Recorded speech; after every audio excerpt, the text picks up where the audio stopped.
Hey everybody, I'm back again for the December full moon snippet. I've decided to record just a little something every new moon and every full moon. And last night's full moon was incredible. It's not much what happens. It's so simple, but it gives birth to something so great. Last night, very simply, maybe about 10 o'clock at night, I was driving past a certain spring in England. It was cold, it's December here, so it's nearly winter. And for a moment I just caught the fleeting desire, come to me and jump in. And of course the mind comes up with 100 reasons. No, it's cold, it's dark, it's wet, it's windy, you've got no towel, people might see you, whatever. But I know now to really trust those sensations when they arise. Because it gives birth to what I'd like to talk about today, which is the longing. So anyway, last night, undressed, jumped in, and the water was kind of warm. It was so cold, it was warm. But I mean, friends, this is what I'm trying to share. When's the last time you did something like that? When's the last time you got out of the routine? I know you're listening because you are filled with this passion, this flame that I keep talking about. Things like this we have to do, people. We have to do. Anyway, let me share with you what I was contemplating this morning when I went to another spring. Went to another one this morning. Oh gosh. So when I was in Assisi last month, I was sat in St. Clare's chapel. St. Clare is, you know, as famous as St. Francis. Together, really, in truth, they created Assisi. They created that, well, at the time it was called a brotherhood. Her prayers, her poems, her writing that's left behind is full of this longing for God. And everything I've come across since delving into this path, all the poetry by either the feminine, the woman, or the feminine principle, maybe we could even say Shams, the Sufi poet, they are all filled with this longing, this incredible, ravaging, totally untamable longing. I myself have that fire, and I believe and I know I wouldn't have got as far as I've got without this longing. And when I say as far as I've got, where exactly have I got? Oh, I've got to a place where the Creator for me is personal. He, she is alive inside my own heart. He, she speaks to me every day. And I simply obey. This is definitely one of the key elements for the woman, the feminine principle, to establish. You know, when we speak about sacred union, or we speak about love in general and our relationships, women,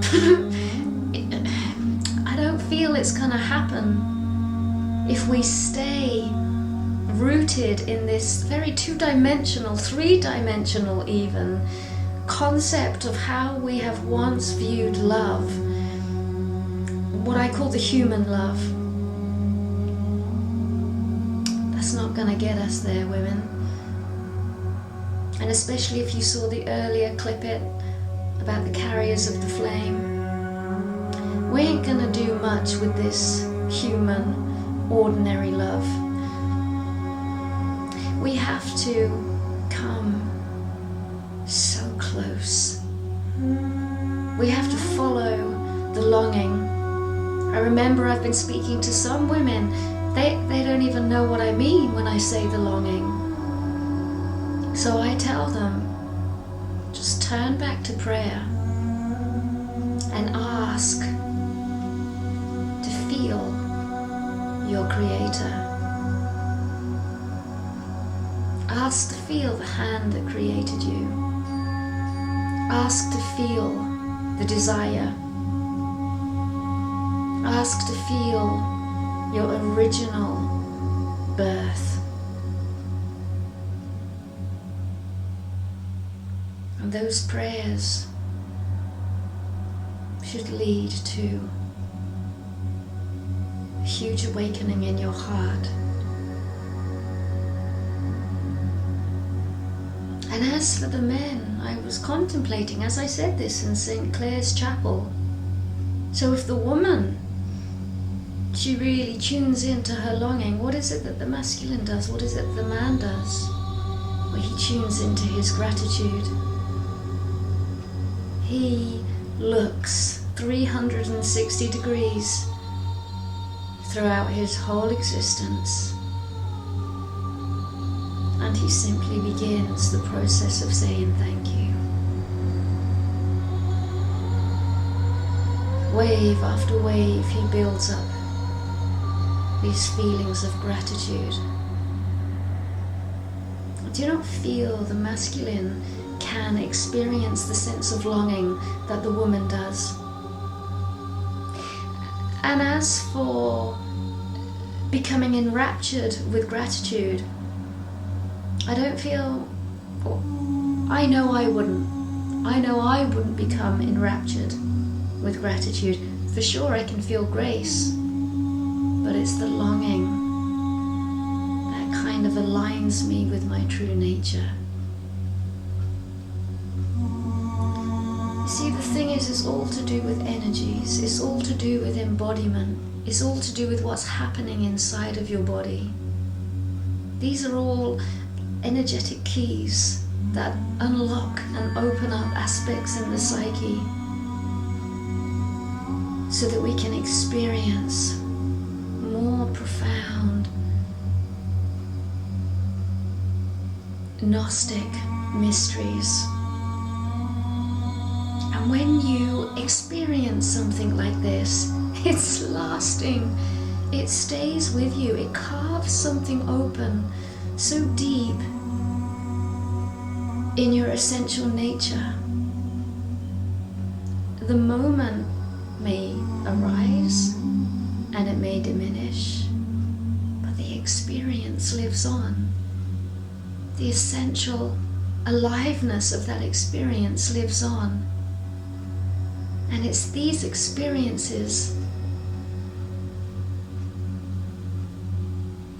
that build something inside that's so timeless, so present. So that's my full moon offering. And the invitation, now that you've heard this snippet, please do something spontaneous, out of the ordinary. You are waterproof, your skin is waterproof. If you get cold, you'll get hot again. And I guess what I'm really trying to say is these experiences where we just kind of go against the thought forms and the mind, slowly but surely you just start chipping away at that fear, that sense of being bound, being contained. And you just let that light, that fire, that flame that I keep talking about, you just let it burn through your entire system. So go forth, handmaidens, and go forth, light bearers.